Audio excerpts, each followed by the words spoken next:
বাংলাদেশি কিন্তু বাঙালি না, কারণ তার মায়ের ভাষা আলাদা। আমাদের দেশেও অনেকগুলো ভাষা রয়েছে। এক্স্যাক্টলি। সো আমি আমার আগের ভিডিওতে এই ডিফারেন্সটাই বোঝাতে চেয়েছিলাম যে ন্যাশনালিটি আর এথনিসিটির মধ্যে অনেক ডিফারেন্স আছে।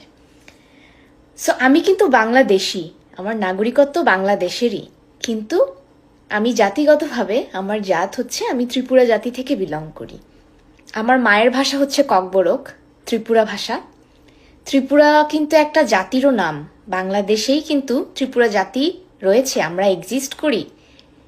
ত্রিপুরা যে শুধু ইন্ডিয়াতে একটা স্টেটের নাম তেমন না, কিন্তু ত্রিপুরা নামের কিন্তু জাতিও আছে, বাংলাদেশেও আছে, ইন্ডিয়াতেও আছে। সো আমি অনেক কমেন্ট দেখলাম, আসলে ওগুলা দেখলেও খারাপ লাগে মাঝে মাঝে। অনেকে কমেন্ট করেছে, তো বাংলাদেশে আছেন কেন, চলে যান কেন, বাংলাদেশ আমারও দেশ।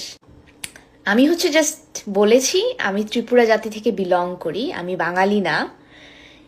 এই সিম্পল জিনিসটা আপনারা কেন জানি মেনেই নিতে পারেন না, আমি জানি না। আমি বাংলাদেশেরই নাগরিক, কিন্তু আমি ত্রিপুরা, আমার জাত, আমি ত্রিপুরা জাতি থেকে বিলং করি। That's it. Thank you.